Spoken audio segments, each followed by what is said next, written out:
Hey, everybody. It's the She's the Owner podcast. I'm your host, Kara McCarran, and this is episode 87. So, welcome. If you've been with me for a while, then welcome back. If you're new to the show, then welcome for the first time. So, I'm going to chat today about the perfect time. What is the perfect time to start a business? I just had the most beautiful conversation. Just going to turn my heater off. I just had the most beautiful conversation with a hopefully new client in the not too distant future. She's a mission driven entrepreneur, and it was beautiful talking to her. I get so much juice out of those conversations. It's crazy. So the one thing that kept coming up was the perfect time, right? And this is something I hear often from women who, especially women who want to start businesses. Men tend not to think about this as often, right? Because in their minds, in their hunter mind, they're ready, so they go. Not all of them, of course, but a lot of them will just get to that place of decision where they just want to take massive action and off they go. And women are different. We tend to consider a million other things before we do what we want to really do with ourselves and our lives. And that's what I heard today. And so what my response really was first of all, if you have kids, ladies, is there ever a perfect time to have children?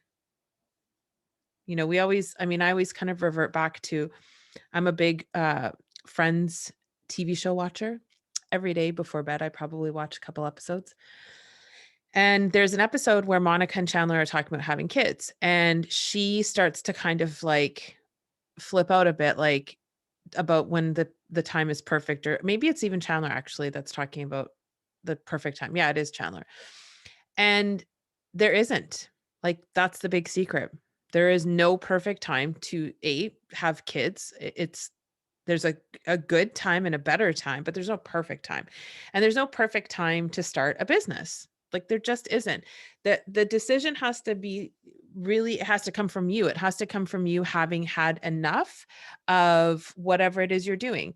And like what I see commonly when it comes to mission driven entrepreneurs is that because they are so heart centric and about other people, that's tends to be where we live, right? Like, I can't quit my job, or I can't do the thing, or I can't because my family needs me, or the kids need me, or the husband needs me, or the blah blah blah needs me, or parents like all of that. What ends up happening with that, and you guys know I'm obsessed with the fear of regret concept, where I don't want to be looking back and thinking, oh, I'm so happy I didn't. I'm so happy I played it safe. Like, that to me is more scary than pretty much anything else. Like, I don't care about failing. I fail all the time. Like, that stuff doesn't bother me.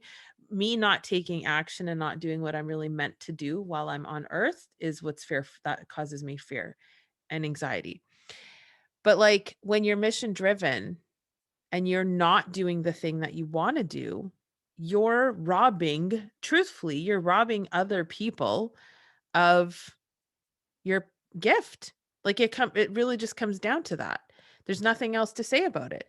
If you hold on to the thing you know you're meant to do, and I want to talk a bit about that as well.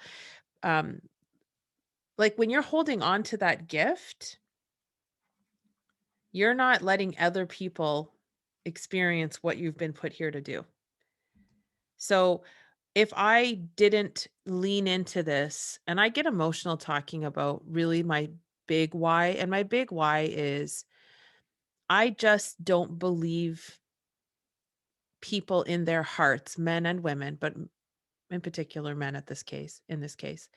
I don't believe that if a man is in his heart, he's going to fly an airplane into a building. I don't believe that a man in his heart, not in his head, but in his heart, is going to put his knee on a man's neck until he fucking dies.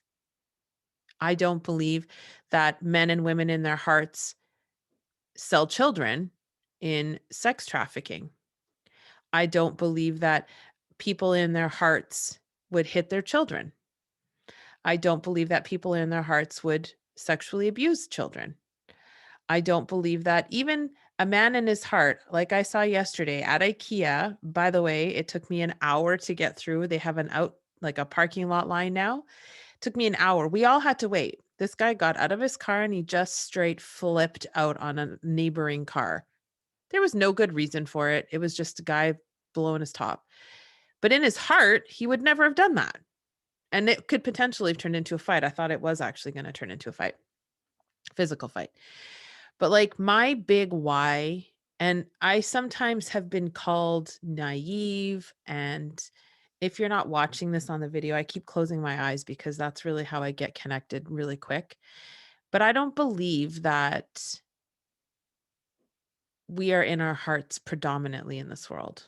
And I sincerely do really think that the world's problems can be cured by getting in our hearts. Sounds simple, sounds, I don't know, maybe childlike or something. I don't know. But like when I did business mastery with Tony Robbins, there was a project that he gives you where you have to come up with some type of product or some service that you are basically trying to get the other participants to buy into. And our project, there were 6 of us, I think. And I'm friends still with most of those people in my group. And that was like 2017.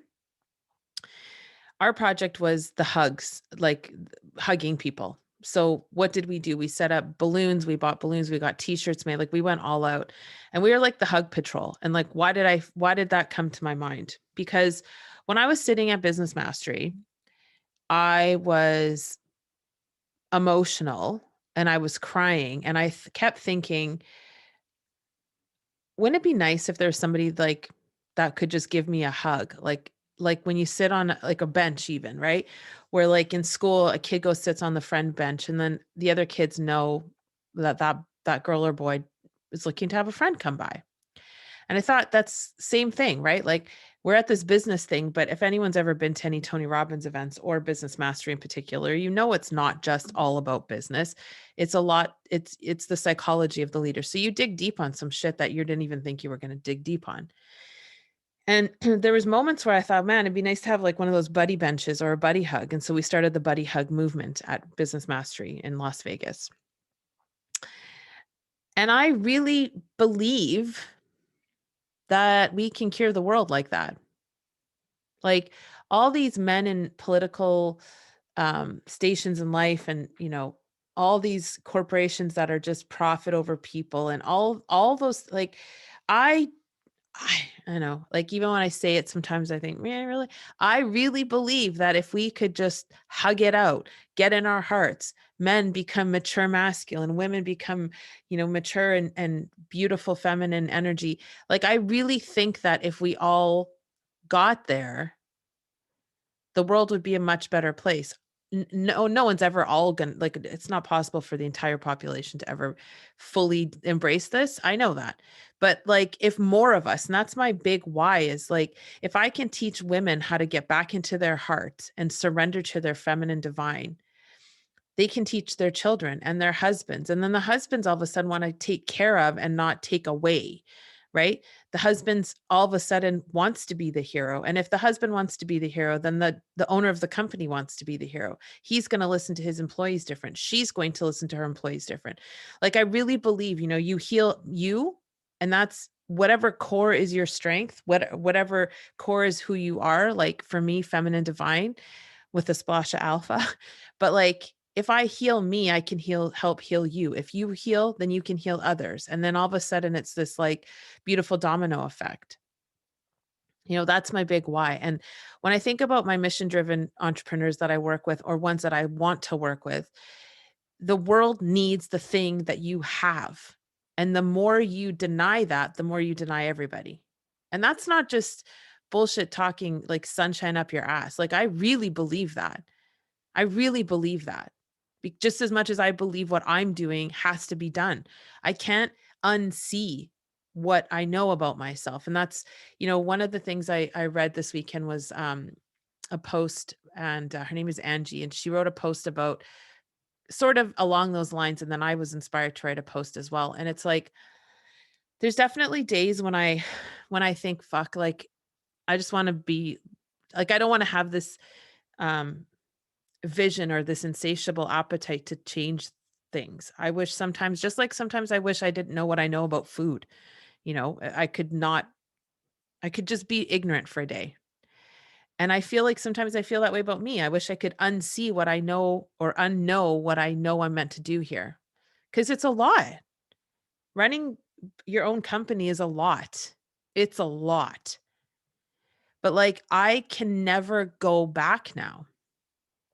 Like if I think about, going and working for somebody else, especially in the last like 3 months, holy crap, there's no way. Like I would go back and I would feel like I'm wasting everything the universe, spirit, God, whatever infinite intelligence has given me.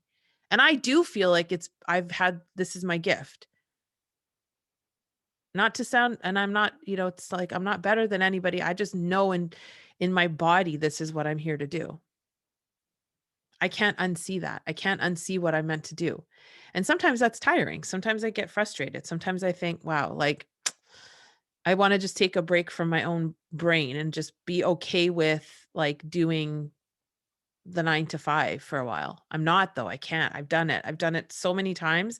And that's what I find too with mission driven entrepreneurs is that especially the women, right? We go back and we try to work because we don't know, we think that's the pragmatic and that's the smart thing. And I have to support the family and my husband can go start the business or he can whatever. Like that's what we do. But the scary part for me is like at the end of it all, if you didn't do what you fucking know you're here to do, that's going to feel 1,000 times worse. I talked with somebody this past week and she said that when her mom was sick and she was in her, 70s, 80s, older woman, she looked at her daughter and said, like she had a whole host of problems in her, like she had a brain bleed basically, and said, I've lived a shitty life and now I'm going to be a vegetable. Oh my God. Like what? I never want to say that. I don't want you to say that. I don't want you to live your whole life or the next 2 years thinking, fuck, I wasted it. Damn it. I knew I needed to do it then. I knew I had a mission. I knew I needed to get my word out there, but I didn't because blah, blah, blah, blah, blah excuse. Like, trust me, man, I'm like the queen of why I can't do that. Originally I was, but then I just, this thing in me, I mean, maybe I wasn't actually, I can't actually say that I did use a lot of excuses. I sometimes probably moved quicker than I should have, but I've never, I mean, there's always the blind spots, right? There's always the excuses that come up that you don't really think are excuses, but really they are. Um, but yeah, like for me, sitting, watching my life go by and not actually doing the thing that keeps me up at night. Not how am I going to get clients, not how am I going to help my clients. Like some of that stuff, of course, like I want everything, I want to over deliver for every single person I ever talk to. But like the thing that really keeps me moving is the fear of regret, not doing what I know I'm meant to do, And so one of the ways I kind of overcame that was getting really honest about what I wanted. And one of the things I always do with my clients when I first start working with them is I have them write out their perfect day. So what does your perfect day look like? Who have you impacted? What made your heart sing today? What made you feel so proud of yourself that at the end of the day, you could look back and be like, yeah, I slayed that day. I did exactly what I meant to do. So write it out. If that's you and you're contemplating the job and you're contemplating the business and what do I do and when do I start and how does it have to look, write out your perfect day. Honestly, just start there. What does that look like for you? What lives have you touched? What have you done for that day? What is your family doing? Where are they? Where do you live? What does it smell like in your house? What sounds do you hear? Is it sunny? Is it raining? Like, what is your perfect day? Should be 2 or 3 pages minimum, right? But like, write it out. Write it out. Don't type it out. Write it out and start there. Because when you start to look at your perfect day and you think, shit, I got to wait 2, 3, 4 years for that. shit starts to get real. It did for me. I hope it does for you. So that's it for today. There's no perfect time to start a business. Now is when you should start it. People are waiting for your gift. This is all to all of my mission-driven female entrepreneurs that are listening. Someone is waiting for your gift, and you're being kind of selfish holding on to it. Quit being a brat, right? Somebody needs to hear what you've gone through. Somebody needs to know. Like one of my calls that I had recently was I talked about being a product of the foster care system. There's a foster kid out there who probably needs to hear that she's going to be okay, right? So it's my responsibility to share that. Or I cannot and have them suffer and thinking there's something fucked up about them all their lives. Or that they couldn't do it because they were a foster kid. Pfft, bullshit. Share your gift. However that looks. Be brave about it, but don't hide it. Don't keep sitting on it waiting for perfect time because that time will not come. You have to make it. But start out with your perfect day exercise. And if you want to share it with me, I would love, love, love to read it. You can send it to my email. So Kara at she'stheowner.com. And I would happily read that and share that with you. But I hope you guys have a wonderful, wonderful day. And I will talk to you on the next episode. Bye.